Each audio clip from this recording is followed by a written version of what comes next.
പ്രഭാത വിചാരത്തിലേക്ക് എല്ലാ പ്രിയപ്പെട്ടവർക്കും ഹൃദ്യമായ സ്വാഗതം.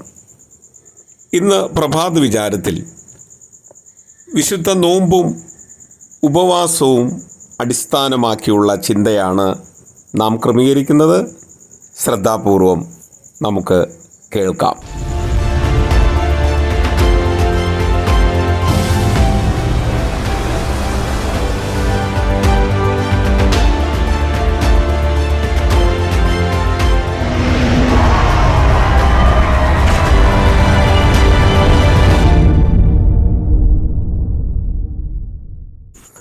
വിശുദ്ധ നോമ്പിൻ്റെയും ഉപവാസത്തിൻ്റെയും പ്രാധാന്യത്തെക്കുറിച്ച് മനസ്സിലാക്കാത്തവർ വളരെ ചുരുക്കമായിരിക്കും നമ്മുടെ ഇടയിൽ.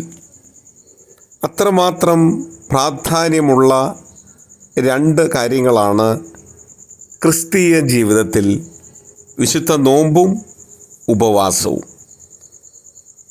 പരിശുദ്ധനായ ദൈവത്തെങ്കിലേക്കുള്ള അനുസ്യൂതമായ പ്രയാണമാണ് ക്രൈസ്തവ ജീവിതം എന്ന് പറയുന്നത്. അതിനുള്ള ഏറ്റവും നല്ല മാർഗമാണ് കൂദാശകളിലൂടെ ദൈവത്തെ അന്വേഷിച്ച് കണ്ടെത്തുക എന്നുള്ളത്. അതിലേക്കുള്ള പ്രയാണത്തെ തടസ്സപ്പെടുത്തുവാൻ പ്രവർത്തിക്കുന്ന 3 അദൃശ്യ ശത്രുക്കളെക്കുറിച്ച് പരിശുദ്ധ സഭ നമുക്ക് മുന്നറിയിപ്പ് നൽകുന്നുണ്ട്.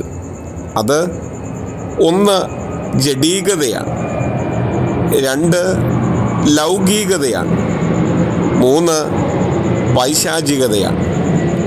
ഇവയെ തിരിച്ചറിയാനും അകറ്റിക്കളയാനുമുള്ള ആത്മീയമായ ആയുധമാണ് സത്യത്തിൽ പ്രാർത്ഥന എന്ന് പറയുന്നത്.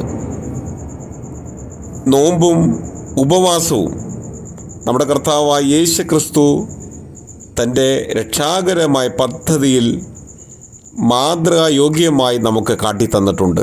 വിശുദ്ധ മർക്കോസിൻ്റെ രക്ഷാകരമായ സുവിശേഷം 9-ാമത്തെ അധ്യായത്തിൻ്റെ 28-29 വാക്യങ്ങൾ പരിശോധിക്കുമ്പോൾ നമുക്കത് കണ്ടെത്താനായിട്ട് സാധിക്കും. ലൂക്കോസിൻ്റെ സുവിശേഷം 6-ാമത്തെ അധ്യായത്തിൻ്റെ 12-ാമത്തെ വാക്യവും 4-ാമത്തെ അധ്യായത്തിൻ്റെ ആദ്യത്തെ 13 വാക്യങ്ങളും പരിശോധിക്കുമ്പോൾ പ്രാർത്ഥനയിലൂടെ പിതാവിൻ്റെ ഇഷ്ടം അറിഞ്ഞ് നോമ്പിലൂടെ ജഡത്തെ നിയന്ത്രിച്ച് ഉപവാസത്തിലൂടെ ജാഗരിച്ച് പിതാവിനോട് കൂടെ ഇരുന്ന് നമുക്കും നോമ്പിൽ ദൈവാഭിമുഖ്യത്തിൽ കഴിയുവാൻ സാധിക്കും.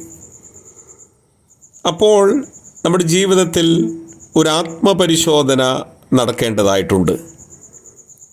എന്നിൽ ജഡീകമായ പ്രവൃത്തികൾ, അതായത് പക, പിണക്കം, അസൂയ, ക്രോധം, ശാഠ്യം, ദ്വന്ദ്വപക്ഷം, ഭിന്നത, മദ്യപാനം, ജാരശങ്ക, ദുഷ്കാമം, അശുദ്ധി, ആഭിചാരം, വെറിക്കൂത്ത്, ദുർനടപ്പ് മുതലായവ ഉണ്ടായിട്ടുണ്ടോ എന്ന് ആത്മപരിശോധന നടത്തുന്നത് ക്രിസ്തീയ ജീവിതത്തിൽ വളരെ നല്ലതാണ്.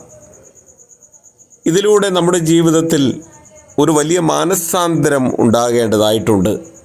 അങ്ങനെ വരുമ്പോഴാണ് നോമ്പും പ്രാർത്ഥനയും ജാഗരണവുമെല്ലാം അർത്ഥപൂർണമായിട്ട് തീരുക.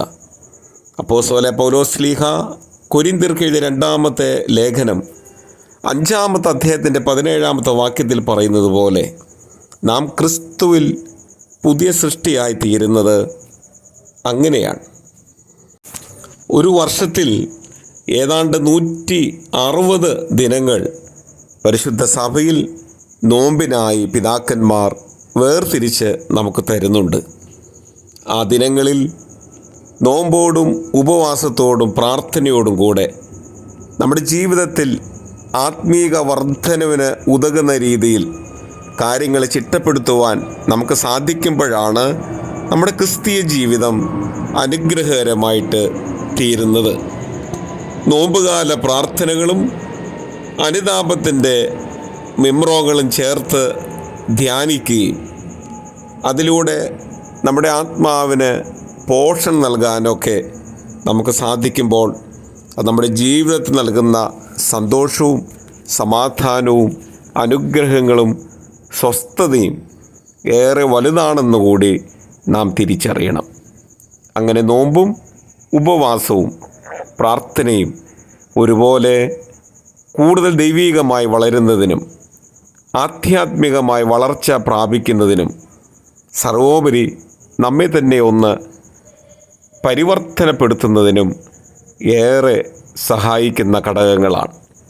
അതുകൊണ്ട് ജീവിതത്തിൽ നോമ്പും ഉപവാസവും ഒരു ചര്യയായി സ്വീകരിക്കാൻ നമുക്ക് സാധിക്കേണ്ടതായിട്ടുണ്ട്. ഇഹലോക ജീവിതത്തിൽ ദൈവത്തോട് ചേർന്ന് നിന്ന് വളരുവാൻ, ദൈവിക കൃപയിൽ തഴയ്ക്കുവാൻ, ദൈവവുമായിട്ടുള്ള ആധ്യാത്മികമായ സംസർഗത്തിൽ ജീവിതത്തെ അർത്ഥപൂർണമായി ഈ ലോകത്ത് വ്യയം ചെയ്യുവാൻ എനിക്കും നിങ്ങൾക്ക് സാധിക്കുമ്പോഴാണ് നമ്മുടെ ജീവിതം കൂടുതൽ പ്രകാശപൂരിതമായി തീരുക. എല്ലാ പ്രിയപ്പെട്ടവർക്കും അനുഗ്രഹീതമായ ഒരു നല്ല ദിനം ആശംസിക്കുന്നു. ദൈവം നമ്മെ സഹായിക്കട്ടെ.